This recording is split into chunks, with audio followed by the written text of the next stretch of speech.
February 15, 2016. Would the clerk please call the roll? Alder Thomas. Here. Alder Bussey. Here. Alder Wood. Here. Alder O'Connor. Here. Alder Holmquist. Here. Mayor Miller. Here. Please rise for the Pledge of Allegiance. I pledge allegiance to the flag of the United States of America and to the republic for which it stands, one nation, under God, indivisible, with liberty and justice for all. Is there a motion for approval of the minutes of the February 1st meeting? Move approval.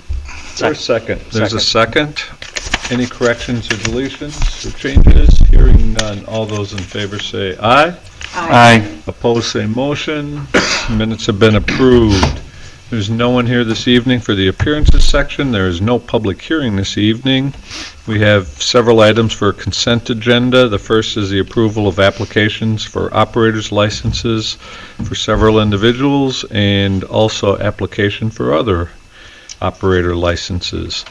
I do have one question. Has Shopko been allowed to serve alcohol or sell beer in the past? No. So This is new. This is new. And I found it interesting. What was the discussion? And was there any concerns? Or? Well, you want that, it is on the agenda, Mayor Oh. Miller? Oh, I'm sorry. Then I'll wait. Then Okay. we'll keep the audience in suspense. Is there a motion for approval of consent agenda items? Move approval. Is there a second? Second. All those in favor say aye. Aye. Opposed? Consent agenda is approved. Council action items, unfinished business. Item 1A is convening in closed session under Wisconsin Statute Section 19.85, paren 1, paren E, deliberating or negotiating the purchasing of public properties, the investing of public funds, or conducting other specified public business whenever competitive or bargaining reasons require a closed session. This evening we'll be discussing the Wisconsin Professional Police Association contract. Is there a motion to move into to convene in closed session? So, second. Motion and second. Would the clerk please call the roll? Sorry, I have to get that multiple seconds on here. Alder Holmquist. Aye. Alder Thomas. Aye. Alder Bussey. Aye. Alder Wood. Alder O'Connor. Aye. I would like to reconvene in open session under Wisconsin Statute Section 19.85, paren 2. Item 1C under council action items and unfinished business is consideration of Resolution 16-2-2077, approving the terms of contract with Wisconsin Professional Police Association Law Enforcement Employee Relations Division, brought forth by the city administrator. This item was tabled at the February 1st, 2016 meeting. Is there a motion to remove this from the table? So moved. Second. Motion second. All those in favor say aye. Aye. Opposed?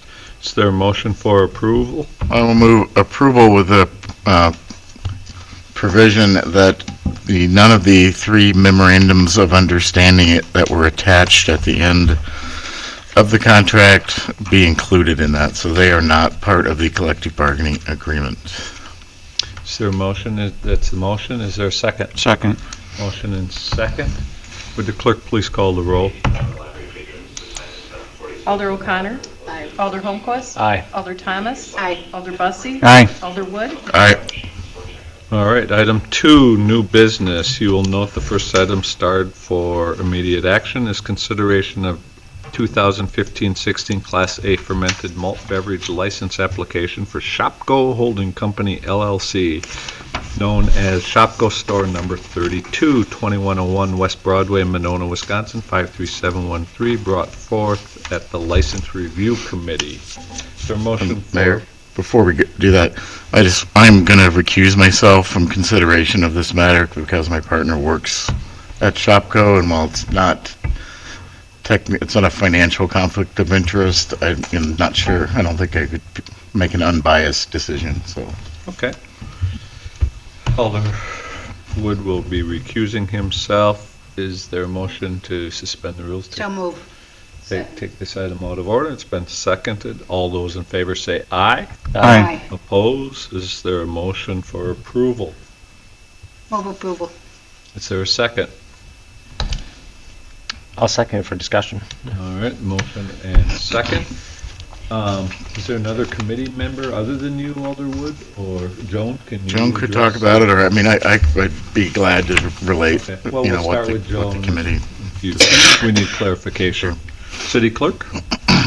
Thank you, Mayor. The Shopko did approach us that they want to sell 2 pallets or a pallet and a shelving unit of packaged beer, probably some microbrew type beer for their customers. They came to the License Review Committee, the agent listed on the application, and on the back of their application, you'll see the store map. Where they originally wanted to place the beer was not acceptable to the committee. The committee really recommended a more, not quite as accessible location. That is that circled area on the map, and that's where the beer will now be sold. The manager did say that there's all of the managers are licensed, the licenses that you saw tonight. They will be keeping close watch on the alcohol product, and then the pallets are going to be removed from the floor and locked away with keys only the managers hold in the off-sale hours. And the idea is just that this is an important revenue generation item. Convenience for their customers. And I'm not sure, but I'm assuming they have underage cashiers, so they will have to call for a manager to, because I know at the grocery store, they have to have an adult come and touch it. Yeah. The minors are not even allowed to touch it. Yeah. So there's a plan in place to do Yeah. exactly that. He related that, there's a password or username password that one of the licensed operators has to enter into the cash register in order for the transaction to take place, so they'll do that every time, and they do that. It's a fairly common occurrence, I guess, anyway, on other items, so. So this apparently what used to be the magazine racks there in that main aisle, and now is kind of their tchotchke area, so it's underutilized, so I can see how this might make it better. Question to Alder Thomas, then Alder Holmquist. This brings up a question, and I hope it's related, although it may or may not. We have an ordinance that talks about alcohol being locked away after 9 o'clock. Is it just beer, or is it beer and alcohol? Because I always thought it was both. Well, I can walk into any place that sells liquor in this city, whether it's Walmart, whether it's Cops, they have it all over the place, and we don't enforce it. I mean, I'm pleased you guys do it. Nobody tells them it's not, I mean, they lock up part of it, but, I mean, you go into Cops and they got it on the meat counter. You go into Walmart, they got it on the end aisles. It is a and we did it because, this is, first, it's a good way to steal it, and it's a bad example to tell kids that, beer and alcohol are just as free as orange juice in terms of accessibility. We do nothing to tell people, remind them, enforce them. They are obscene about it, and they used to be so good, and I used to be so proud of this city, and we don't do anything, do we, Chief, to enforce this? Not that I'm aware. I know Cops used to, I remember really well how they would rope off the aisles. even Of course they stuff, did, but now they have Now it, they they don't put do it that? all, you can go in and they will have beer on the meat cases back there. They have end displays, they have end caps and stuff. Wow. Walmart is terrible. You can go into any place in this city, I would venture, and it has just slipped, really slipped. And I wish we would either say and I'm pleased that the license review is taking this step, because it's a really important thing to do, and I think we need to get back and say to these people, this is they all go through the motions. You can go into Walmart and they have a gate across, but then you can walk across the aisle and it's at an end cap. So I'm pleased to know it's there, and I would hope we would do something to send them a notice or remind them. I guess I would ask that license review address this question. Okay. And if we could just do some checking, I'm not saying come down on them, but just to see if we could have the officers just check and see if those, because I Yeah, do we could remember do it that. used to be caged tightly Right. at cops, so. Alderwood? And, one thing, in cops, they do put the grocery carts across the the entrance, so after like 7:30 or 8 or something at night, you can't go in that way, so that in order to actually take any alcohol out, you have to go past the registers, which is obviously more of a shoplifting, inventory shrinkage kind of issue, because there were cases where, and I suppose it may still happen in the daytime, where people would, they could run in, The get entrance. grab it, and go back out and be gone. But, when Walgreens got their license a couple of years ago, we did require them to put, some kind of cage around it. The plan here is to actually, they have like a forklift that they'll pick it up and move the pallets into the electronics area, which they lock. It does have a gate that they lock up. And that happens at 9 PM or when they close? It should happen at 9 p.m. Well, okay, so they're, all right. I mean, we'll During holiday see. season, they're open till late hours. Well, true, yeah. So, Okay. yeah, fair point. Alder O'Connor? Is this something all Shopko stores are moving to, or? I don't know all, but it's definitely something that I think their corporate is pushing. So some might be doing it already, and Some definitely are doing it already, yeah. But it's the way it was portrayed at the committee. It's more of it's as Joan said, a couple of pallets of beer. It's not like a huge. I mean, the markup is big on it, but it's not a huge driver. But convenience kind of thing. So. Alder Holmquist? And I think that last statement kind of leads into what I was thinking, in particular with placement and the kind of odd look when I looked at where the placement was. To me, this space is really that random seasonal placement right now. And it's not unusual. Many of the stores are advancing to having areas within their store that have more convenience items that are similar to the supermarket. And so I'm curious of why it is being so separated from that area of where there are some food products where it would mimic a grocery store within their store, since there's a progression of not only Shopko's but other stores that are trying to add in those pieces to their stores and strategically locating them within their stores to encourage people to walk through their entire store to get to things. I got the impression that license review urged them to get it into more visible, so back in the food aisles is probably the least visible part almost of Shopko. So where it might logically make sense, perhaps was not as appealing to the committee, I don't know. Well, they had originally proposed to put it, if you look sort of right by the front doors, I think, on the other end of the cash registers. So it would have been very easy for, underage drinkers or shoplifters or whatever, to pull up out front, somebody run in, grab it, and be gone before, and their loss prevention people wouldn't know anything about it. So that was, and they were very amenable to moving it, and it is right in front of, or that's not labeled as such, but their loss prevention office is pretty much right next to that circle. So. Alder Thomas? Well, I personally not wild about letting everybody who wants to sell alcohol in town sell it.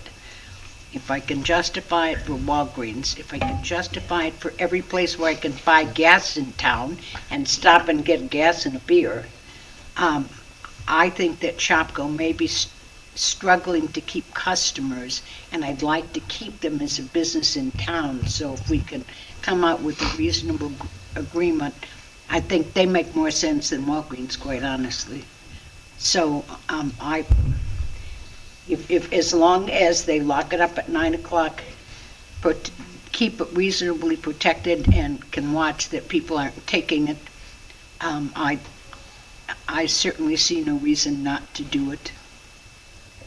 Because I think they're struggling. I mean, they really are. I mean, not just them. I mean, retail Retail in general. Retail in general is struggling. So, so that's sort of my feeling on the matter. Okay. Just one last question I had is why was started for immediate action? So they could begin sales right away.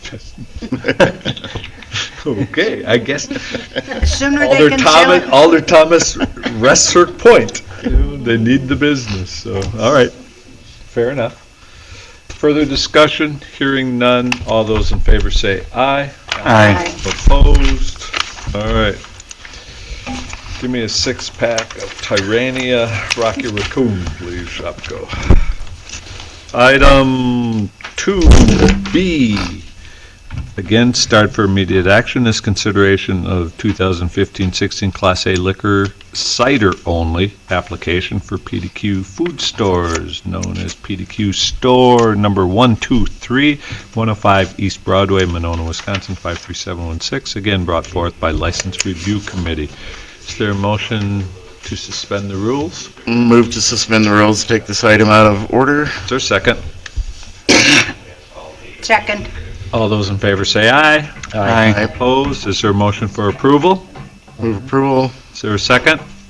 Second. Motion and second. Alderwood? These are the cider only licenses are new, and if I get anything wrong in this, Joan will correct me, but my understanding is if you already have a Class A license, it's essentially mandatory if they apply for it that we have to issue the license. Thank you, state legislature. Oh. So, Do right? they keep their alcohol? Are they in compliance with locking it up at 9 o'clock? I think they keep yeah, it, I don't know, do they do end caps in PDQ? Well, Because I don't know think- they're in coolers, so they lock those coolers, but I don't know if there's alcohol out on warm. Good I don't know. question. I don't- Chief will be all over this, and we'll have an answer, I'm sure, by the next council meeting in terms of how things are handled. And I guess if I could just respond, I don't think it matters, even if they're not in compliance with other conditions. I don't think we have a choice, as I understand it, the way the statute is written, that The statute is written that a municipality shall issue cider-only licenses to Class A fermented malt beverage holders. License Because holders. cider was determined to be different than fermented. I seriously have no explanation, Mayor Miller. This was cider the lobby is law. strong. I mean, I'll defer to my brewing expert down on the end. Class B, Sure. yeah. Yeah, I don't get A it. Class A liquor holder does not need this cider-only license. It would be encompassed in their liquor license. So apparently, in order to allow cider to be sold as a separate product, they did it this way. Is that because it's not a fermented malt beverage?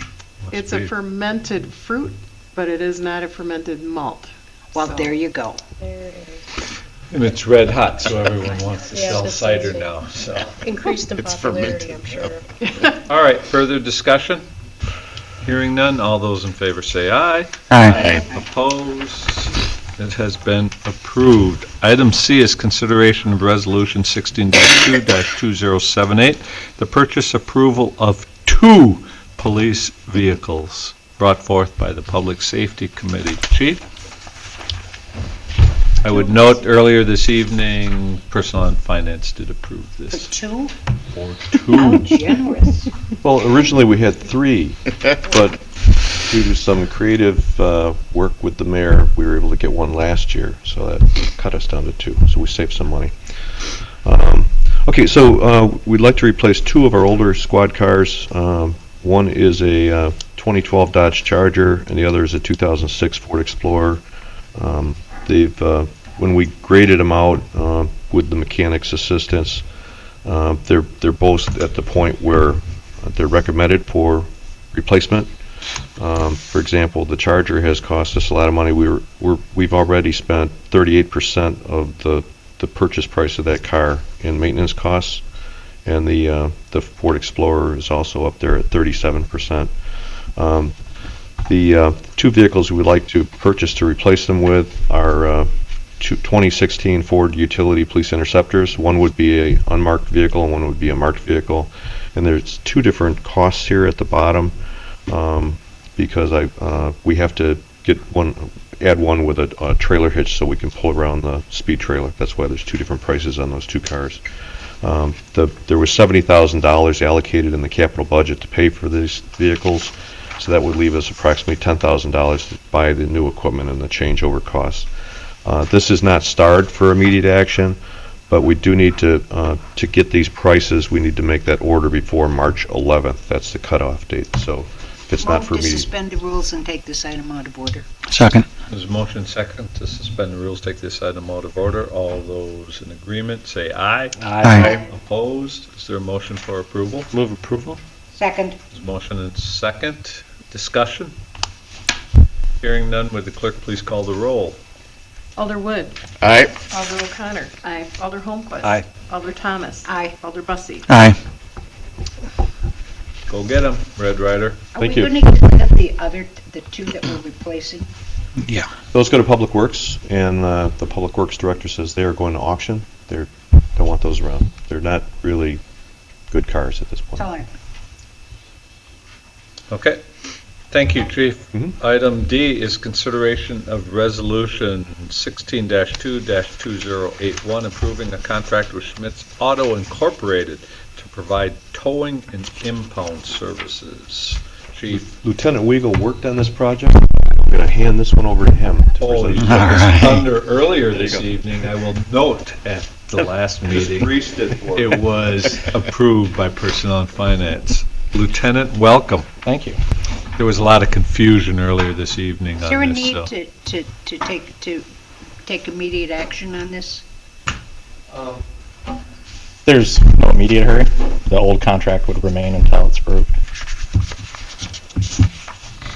All right. The tow contract has expired. We put it out for bidding, and we received two responses. One was from Schmitz and the other from Prairie Land.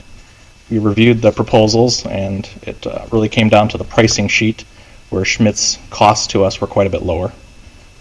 And that, along with the 10 years we've been working with Schmitz, we've had an excellent working relationship, and we would like to move forward with another contract with them.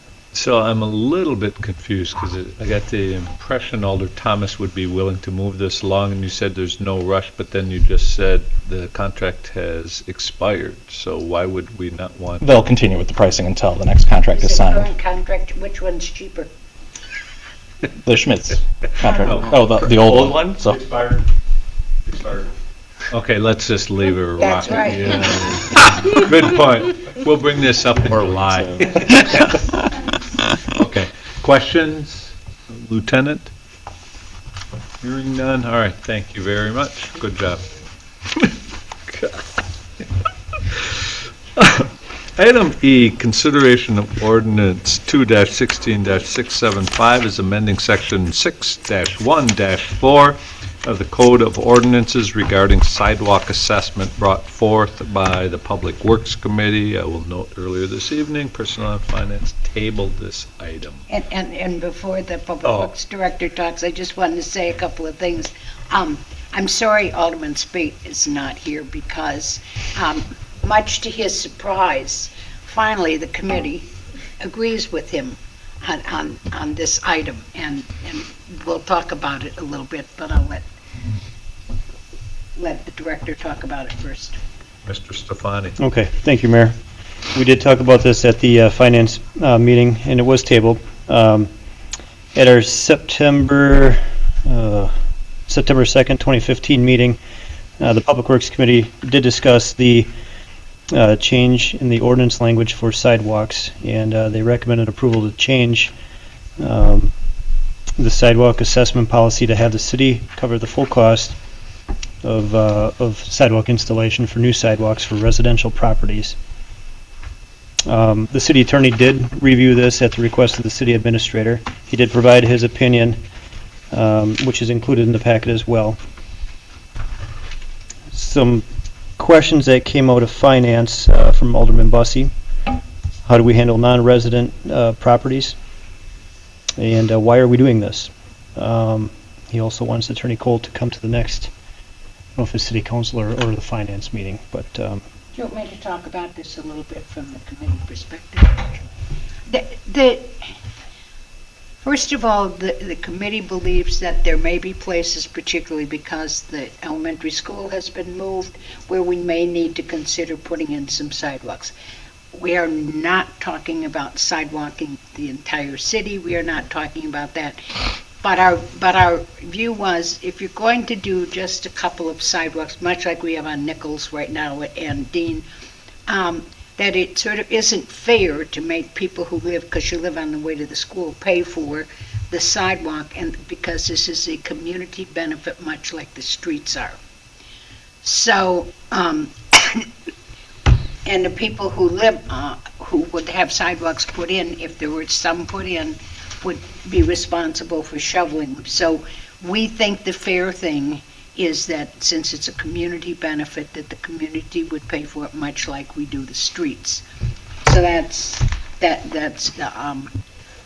one piece of it. The other thing was, and Dan and I talked about this earlier, I always thought, and I apologize because this happened so long ago, I didn't go back and I was out of town, but my intent, and I thought our intent always was that it would be single-family residential that would be covered. I still believe commercial, the large apartment buildings, they still need to pay for the sidewalks because there is clearly a benefit to the people who are living in those areas for the sidewalks. But it's the single-family residential neighborhoods that Public Works was mostly referring to. And you get into the thing, what do you do with the duplex that's in the single-family residential? And so I think we need to look clearly about, these things always seem to be a can of worms in terms of who do you include and who do we exclude, just like the trash pickup and what the city provides, the general city provides, rather than putting on the individual property owner. And I think there's some work that needs to be done on that. And we think that it makes some sense when we are looking at some streets that may be good candidates for sidewalks, that we look at that as part of the street engineering. And in some of the streets, quite frankly, we need to plan far ahead so we can plant some street trees, because we may take down some trees, and we all know that people don't like to do that. So that's sort of, but you know, we need to start thinking about it. More walkers, more kids walking, more cars. So that's where Public Works is coming from. Alder Bussey? So Dan, if I have a curb and gutter replaced in front of my property, how much of that is paid for by the homeowner? if it's a replacement curb and gutter, that's, I believe, covered 100% by the city. Well, then why do we get special assessments for that? If the curb and gutter is already in and the street is put in, then you don't pay for the street. Right. If New there's curb not a and curb gutter. and gutter, it's put in. So if it's new curb and gutter, who pays for it? That's, 70-30. 60/40.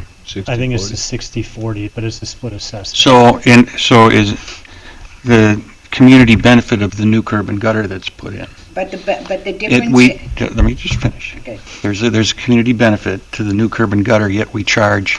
So are we going to reverse that position? And, I mean, to me, if you're putting in a sidewalk and somebody says, hey, it's free, sure, go ahead. But if there's a little skin in the game, I guess I'm questioning why we would do this for free. And I understand when we're redoing a street, it makes sense to look at, should we be doing sidewalks? But why should we be doing it for free? And then the commercial aspect of it causes me Alder concern. Wood, then Alder Thomas. I guess a couple points. One reason, and I think it was, I had actually asked that we have the city attorney at the next meeting to look at this. I fully support the proposal to go 100% city paying for sidewalks. And the city council will still have the final word on where sidewalks are constructed. It's not, somebody doesn't just get to come in and say, hey, city, build a sidewalk in front of my house.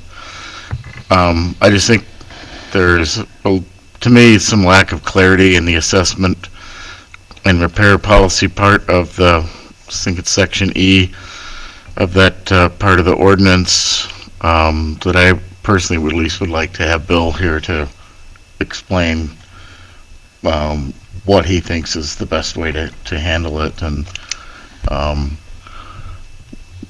you know, I think Alderperson Thomas stated it well, that we are not going to I would be shocked if we started building sidewalks all over the city, since we haven't done it before. But there are some places like McKenna that I think it absolutely makes sense. It'll connect an existing sidewalk on Dean down to the school, and it, you know, certainly should at least be included in the design. And if we, you know, it's more of a, it is a more of a citywide benefit.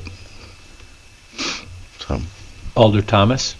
Well, when we put curb and gutter in, we put it in the intent is for the city to put it in every property and every street all over town. When we put sidewalk in, we put it in, I think, very strategically in places where we think there's a need, rather than putting it all over the city. First of all, we couldn't afford to do it all over the city, and if we had to take down all of the trees to put in all that sidewalk, people would go crazy. So I don't think it's going to go in. And I will tell you that you can talk to anyone who lives where there's sidewalk, and I mean, when the sidewalk Nazi comes and tells you you haven't mowed your sidewalk, I mean, so there's, in my opinion, if I have a little kid who rides a trike, there might be a benefit to having a sidewalk in front of my house. You want to put a sidewalk in front of my house? I don't care, put one in. But I don't see any personal benefit to it. So that was the thinking on the part, and we have some fairly conservative people on Public Works in terms of expenditures, but they thought that this was, it was a matter of fairness. That if you're not going to put it into everybody, you're going to pick and choose a very, well, that's one. Alder Space is not here to defend himself. So that's, and if we felt, if the city felt it was, Public Works and Council felt it was important to have sidewalks on some streets, we think making people pay for it would be a real barrier to doing that. So that's, and we thought about it. Quite frankly, we don't think there will be a lot of streets and a lot of sidewalks and a lot of expense. And if everybody comes in and wants sidewalks in front of their house, quite frankly, I would be totally shocked. But that's the rationale, because it seemed to be the fair thing to do, and I think that this council in this city has tried to be very fair in its assessment policies of what it spreads throughout the city versus what it charges against the individual property owner. I could be wrong, but I haven't been for a long time. Alder O'Connor. I agree with your point about fairness. And I also think this whole issue of walkability is something that we've really been hearing a lot about. I mean, it was in our long-range planning, it comes up all the time, and sustainability, in fact, is going to be doing that's part of our University project, is a whole study of walkability in the city, and comes up in what we want to do with the parks and all kinds of things. And to me, it just seems logical, and if we're doing a road project on busy streets, that it's something we at least ought to be considering. Alder Holmquist. I'm glad to see that this is an issue being taken up, and I'm glad some of the questions could be sorted out when Attorney Cole's here. But to the point about being strategic and looking forward about what we're going to do for multimodal use and how our streets get used, there are some streets that are prime candidates to look at doing different things with, and not just about sidewalks. And it's kind of a plug for some of the other work that's been going on in the Public Works group as well as some of the other groups of looking at how do we utilize our streets, and are there other techniques besides just more engineering. So I think there are some other pieces that are going on that are exciting to look at the connection between safety and multiple users of our streets and street areas, and looking at how to kind of move forward. And so this is just one of those steps in that right direction. So, thank you. Further questions? Hearing none? Thank you, Dan. Thank you. Good luck. Yeah, good luck. Item F is consideration of Resolution 16-2-2079, amending the contract with Strand Associates for Bridge Road Reconstruction Design and Construction Administration Services brought forth by the Public Works Committee. Mr. Stefani? Thank you, Mayor. In your packet, you have the resolution and fiscal note for the amendment. You also have the draft amendment and the original contract that we had signed with Strand Associates for Bridge Road Design Engineering. Also included is a justification sheet as prepared by Josh Straka at Strand Associates to, I guess, remind us some of the work that they've done for us and the success that we've had with them.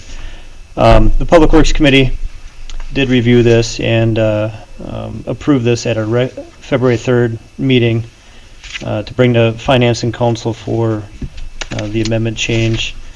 The 2016 capital budget has $260,000 allocated for the local road reconstruction design.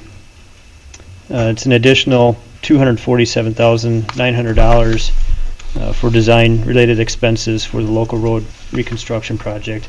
Combined total with the bridge road design of $331,000. It also has allocation for 2017 construction-related services, $219,000 worth of expenses there, combined with the bridge road construction-related services, combined total of $291,000.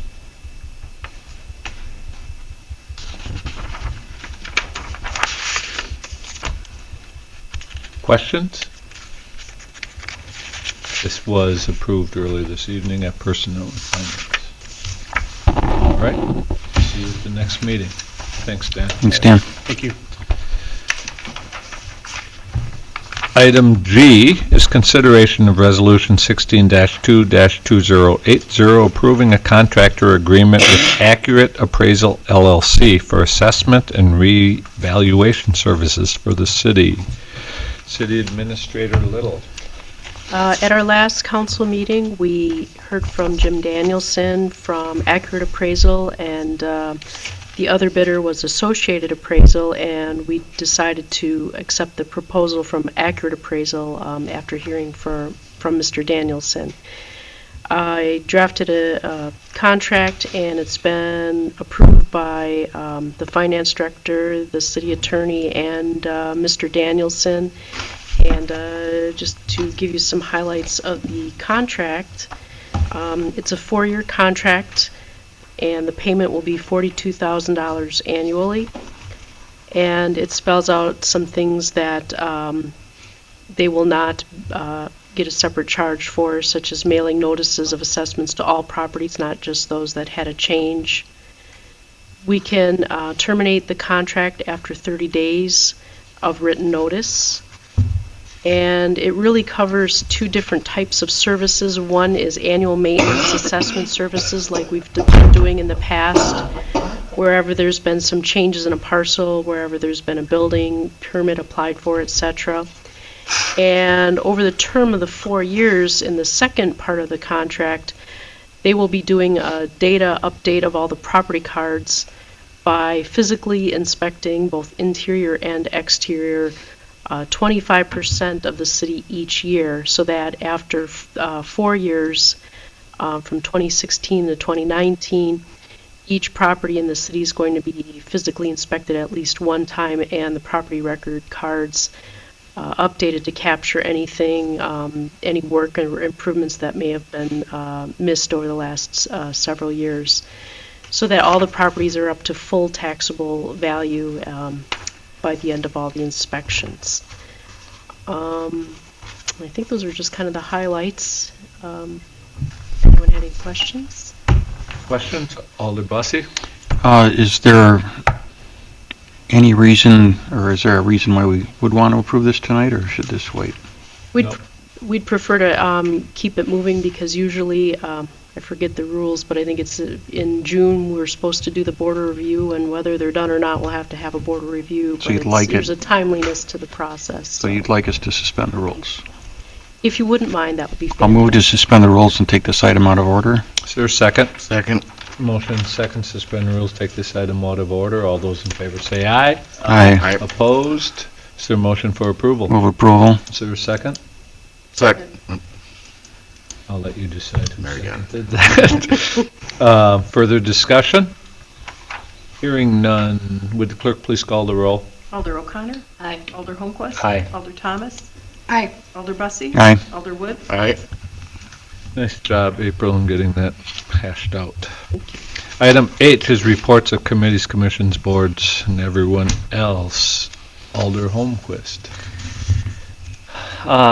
You may have read, at Public Safety, we have an agenda item that's gaining some attention of looking at the ordinance around our forfeiture ticket for possession of marijuana under the No. 25 grams. I know, it's Really? gotten some attention.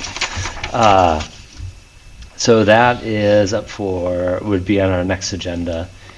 And we are looking at taking all pieces of that together as one collective discussion. One would be reducing the fine, or potential of reducing down the fine to $1 plus court cost for under 25 grams within a private residence for adults 21 and over. The fine structure that is currently in place for juveniles would still be in place given the current conversation. And then there are some other pieces that would be connected in other parts of the ordinance that we'd want to make sure that we take all at once if there's a consideration or not. Could I just ask, I don't know that he would have to be in attendance, but we're making sure all these options, as we now know what the options might be, are vetted by the city attorney, so that, because, federal jurisdiction still applies, state. So how is this all, just so, it sounds like this All train the- has left the station, but. Yeah, all the elements that are being discussed are consistent with what Dane County passed. I believe it was 2 years ago. Fitchburg, Middleton more recently, and many other municipalities in the Dane County area. So there's some consistency within our neighboring communities in the direction in which the committee has been discussing. So was it just a slow news week, but none of those other communities tripped the trigger on? I think so. Maybe we're too close to Madison. Or it's because And in Monona is Madison, the this has hotbed of been- the universe, so. Yeah. Yep. And then in Madison, this has been zero fine, I believe, since 1970 something. So, Oh, but we know Madison's different. yep, that's for sure. Welcome back, Alder Thomas. Sorry you're feeling under the weather. Any report? No report. Except Alder- I missed you all. I'm sure. Confessions at 4. Sentiment was equal. Alder Bussey. There will be no plan commission meeting next Monday. Alder O'Connor. Landmarks is meeting this Wednesday at 4:30. Mass Transit is Wednesday, I think at 6. And Sustainability is meeting Thursday at 6:30. Alder Wood. Sounds like a lot of meetings for, thank you. Library Board will be meeting tomorrow night. That's it. City Clerk. Tomorrow is the spring primary for the State Supreme Court Justice is the only item on the ballot. It's still an important election. Be sure that you bring your photo ID when you come to vote, and then you'll be all set. City Administrator Little. No, just been working away. Nothing really new. That's good. I've seen you in a lot of that working this lately, so I know that's the truth. A lot of meetings. Just one point, I'd like some feedback. I made a commitment at the end of the year in the budget process that we would do a couple things, and I haven't forgotten. I forget a lot, but these are a couple items I haven't forgotten, but one in terms of making sure. And I would ask you, Administrator Little, to start that process in terms of salary reviews and compensation plans. But if anybody wants to get involved with that, please let me know.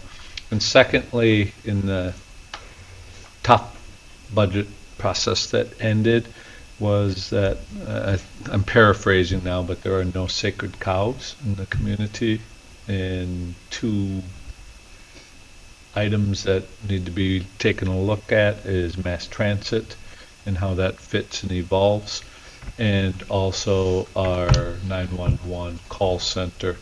So as we did with the fire study last summer where we did ad hoc, I would like an ad hoc committee to come together to review and their fiscal items. And so, they'll have to get vetted by Personnel and Finance and also this body, but I would like a work group. So if anyone has interest in serving on that, I'd appreciate it, because I'd like to get going on that for those discussions. Then the only other news, I'm tired of sad reporting at these meetings, but again, another, although not currently residing in Monona, but 63-year-old Ted Rogers, who was the son-in-law of Harold and Helen Polzer, married to Mary, Monona resident Mary, passed away after battling cancer for the last 3 years. And he's coming home from Phoenix, Arizona to be laid to rest. There's a visitation tomorrow at Gunderson's and then a funeral on Wednesday in Cottage Grove. But based upon what I see in social media, he was really popular. He was a star athlete at Monona Grove and Whitewater. And I didn't know him well, but again, another one of those great people that was taken away far too early in his life. So our thoughts and prayers are extended to friends and family. That's all I have. There are a number of appointments this evening. Linda McCartney is election inspector. Kathleen Sticka is a chief election inspector.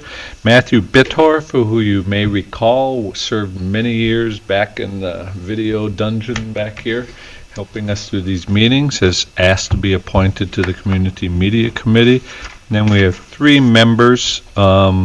We had great response. WVMO did a good job. Alder O'Connor did a good job in social media. And we had a plethora of candidates, and 3 that were bringing forth for the 3 open positions are Nina Catterall, Maureen Muldoon, and Catherine Summers. Is there a motion for approval of these appointments? Is there a second? Second. All those in favor say aye. Aye. Opposed? Thank you, committee members. I would entertain a motion for adjournment. Move adjournment. Is there a second? Second. Motion second. All those in favor say aye. Aye. Meeting's adjourned. Thanks, everyone.